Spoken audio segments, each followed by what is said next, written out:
नमस्कार, मैं शिवराम चौधरी स्वामी केशवानंद शिक्षण संस्थान की ऑनलाइन क्लासेज में आप सभी का स्वागत करता हूं। देखिए, आज के इस वीडियो में हम कक्षा 7 की जो हमारी पुस्तक है राजनीतिक विज्ञान, उसके दूसरे अध्याय का अध्ययन कर रहे हैं। देखिए, पिछले वीडियो में हमने यहाँ तक अध्ययन कर लिया था, यानी सार्वजनिक स्वास्थ्य सेवाएँ। तो अगला बिंदु क्या है? निजी स्वास्थ्य सेवाएँ। आज के इस वीडियो में हम इस बिंदु पर अध्ययन करेंगे। हमारे देश में कई तरह की निजी स्वास्थ्य सेवाएं पाई जाती हैं। बड़ी संख्या में डॉक्टर अपने निजी दवाखाने चलाते हैं। ग्रामीण क्षेत्रों में पंजीकृत चिकित्सा व्यवसायी आरएमपी मिल जाते हैं। शहरी क्षेत्रों में बड़ी संख्या में डॉक्टर हैं जिनमें बहुत से विशेषज्ञ की सेवाएं प्रदान करते हैं। निजी रूप से चलाए जा रहे अस्पताल व नर्सिंग होम भी हैं। काफ़ी संख्या में प्रयोगशालाएँ हैं, लेबोरेटरी जिनको कहते हैं, जो परीक्षण करती हैं। वह विशिष्ट सुविधाएँ उपलब्ध कराती हैं, जैसे एक्सरे, अल्ट्रासाउंड आदि। ऐसी दुकानें भी हैं जहां से हम दवाइयां खरीद सकते हैं। यानी एक तरह से निजी स्वास्थ्य सेवाओं के बारे में यहाँ पर बताया गया है।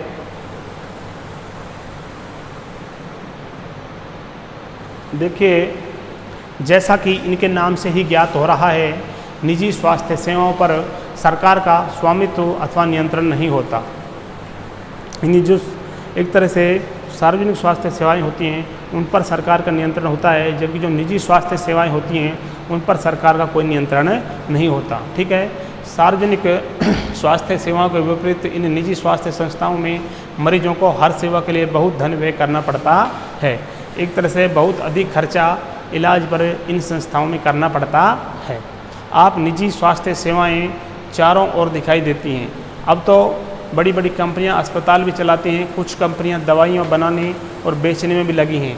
शहरों के कोने कोने में दवाइयों की दुकानें देखी जा सकती हैं। ठीक है, आगे देखते हैं। स्वास्थ्य सेवा और समानता, क्या सबके लिए प्राप्त स्वास्थ्य सेवाएं उपलब्ध हैं? इस बात का हम अध्ययन करेंगे। क्या आज के समय में सभी के लिए पर्याप्त स्वास्थ्य सेवाएं उपलब्ध हैं या नहीं है? देखिए, हम भारत में ऐसी स्थिति का सामना कर रहे हैं जहां निजी सेवाएं तो बढ़ रही हैं परंतु सार्वजनिक सेवाएं नहीं बढ़ रही हैं, है ना। ऐसी दशा में लोगों को मुख्यतः निजी सेवाएं ही उपलब्ध हो पाती हैं। ये शहरी क्षेत्रों में केंद्रित हैं। यानी कहाँ पर ये हैं? शहरी क्षेत्रों में। ग्रामीण क्षेत्रों में इन स्वास्थ्य सेवाओं का भी अभाव है।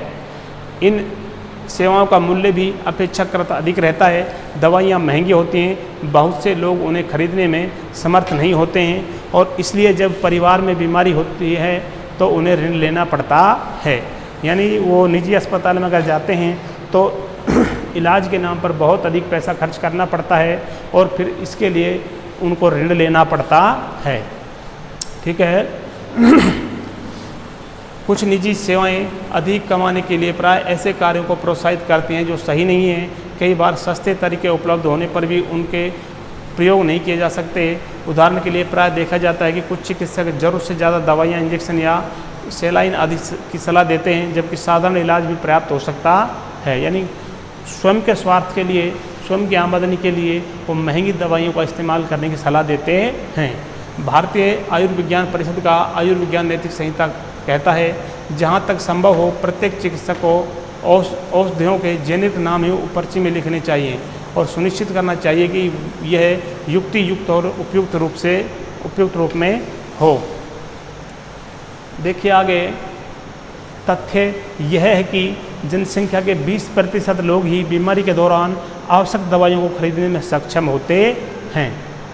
वे लोग भी जिन्हें हम गरीब नहीं समझते, दवा संबंधी खर्चों को उठाने में कठिनाइयों का अनुभव करते हैं। यानी एक तरह से जिनको हम गरीब नहीं समझते, जिनको अमीर समझते हैं, लेकिन वो लोग भी दवाइयों का खर्चा उठाने में बहुत कठिनाइयों का अनुभव करते हैं।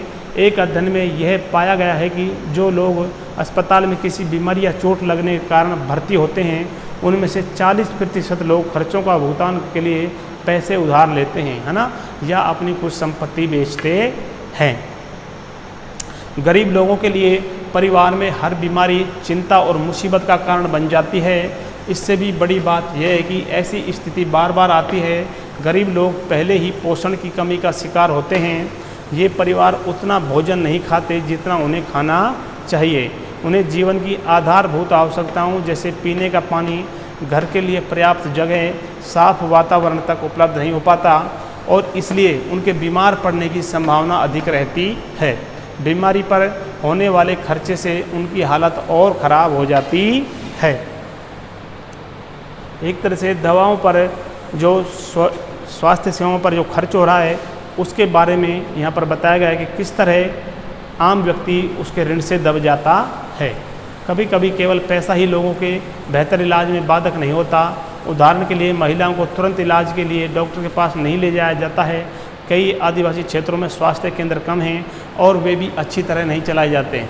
वहाँ निजी स्वास्थ्य सेवाएं भी उपलब्ध नहीं हैं, यानी उनका भी एक तरह से यहाँ पर अभाव दिखाई देता है। अब देखते इनके लिए हम क्या कर सकते हैं, क्या किया जा सकता है। इसमें कोई संदेह नहीं है कि हमारे देश में लोगों के स्वास्थ्य की दशा अच्छी नहीं है, यानी ये तो स्पष्ट हो गया है, ये तो हमारे सामने स्पष्ट रूप से आ गया है कि हमारे देश में स्वास्थ्य सेवाएं जो हैं वो अच्छी नहीं हैं, उनकी दशा अच्छी नहीं है। यह सरकार का दायित्व है कि वह अपने सब नागरिकों को, विशेषकर गरीबों और सुविधाहीनों को गुणात्मक स्वास्थ्य सेवाएं प्रदान करे। फिर भी लोगों का स्वास्थ्य जितना जीवन की आधारभूत सुविधाओं पर और उनकी सामाजिक स्थिति पर निर्भर है, उतना ही स्वास्थ्य सेवाओं के ऊपर भी, है ना। इसलिए लोगों के स्वास्थ्य की दशा सुधारने के लिए दोनों पक्षों पर कार्य करना आवश्यक है। ऐसा करना संभव है। अगले प्रश्न पर दिए गए उदाहरण देखिए, यानी इनके लिए क्या किया जा सकता है, ऐसे उदाहरण हम देखेंगे। देखिए अगला बिंदु है केरल का अनुभव। एक तरह से केरल जो राज्य है उसके कुछ अनुभव यहाँ पर दिए गए हैं, उनके बारे में हम जानकारी प्राप्त करेंगे। देखिए 1996 में केरल सरकार ने राज्य में कुछ महत्वपूर्ण परिवर्तन किए। राज्य के पूरे बजट का 40% पंचायतों को दे दिया गया। इससे पंचायतें अपनी आवश्यकताओं को योजनाबद्ध कर उनकी पूर्ति कर सकती थी। इससे गांव के लिए पीने का पानी, आहार, औरतों के लिए विकास और शिक्षा आदि के लिए उचित व्यवस्था सुनिश्चित करना संभव हो सका, है ना। इसके फलस्वरूप जल वितरण व्यवस्था की जांच की गई, स्कूलों और आंगनबाड़ियों के काम को सुनिश्चित किया गया और गांव की विशेष समस्याओं पर ध्यान दिया गया।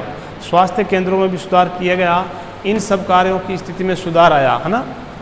इतने प्रयत्नों के बाद भी कुछ समस्याएं तो बनी रही, जैसे दवाइयों की कमी, अस्पतालों में अपर्याप्त बिस्तर, पर्याप्त डॉक्टरों का न होना आदि। इन समस्याओं को दूर करने की आवश्यकता है। अधिक जानकारी के लिए लॉग ऑन करें, है ना। यानी वहाँ पर एक तरह से पूरे बजट का 40% इन सेवाओं पर खर्च किया गया, लेकिन फिर भी वहाँ पर कुछ समस्याएं पूरी नहीं हो पाई। ठीक है, आइए अब एक अन्य देश का उदाहरण देखें और स्वास्थ्य संबंधी मुद्दों पर उनकी कार्य पद्धति को जानें। देखिए कोस्टारिका का तरीका। कोस्टारिका को मध्य अमेरिका का सबसे स्वस्थ देश माना जाता है। इसका मुख्य कारण उनके संविधान में निहित है। कई वर्षों पहले कोस्टारिका ने एक बहुत महत्वपूर्ण निर्णय लिया कि वे देश में सेना नहीं रखेंगे, है ना। इससे उन्हें सेना पर व्यय किए जाने वाले धन को लोगों की शिक्षा, स्वास्थ्य और अन्य आधारभूत जरूरतों पर खर्च करने में मदद मिली। कोस्टारिका की सरकार मानती है कि देश के विकास के लिए देश का स्वस्थ होना जरूरी है और इसलिए अपने देशवासियों के स्वास्थ्य पर बहुत ध्यान देती है। कोस्टारिका की सरकार अपने सभी निवासियों को स्वास्थ्य के लिए मूलभूत सुविधाएं देती है, जैसे पीने का सुरक्षित पानी, सफाई, पोषण और आवास। स्वास्थ्य की शिक्षा को बहुत महत्वपूर्ण माना जाता है और सभी स्तरों पर स्वास्थ्य संबंधी ज्ञान शिक्षा का एक जरूरी भाग है। यानी एक तरह से हमारे केरल राज्य का और इस देश का वर्णन किया गया है, उसमें काफ़ी अंतर हमको दिखाई देता है। ठीक है, तो इस तरह हमारा ये आज का जो अध्याय ये संपूर्ण हुआ, है ना। अगले वीडियो में आपसे फिर मुलाकात होगी। नमस्कार, धन्यवाद।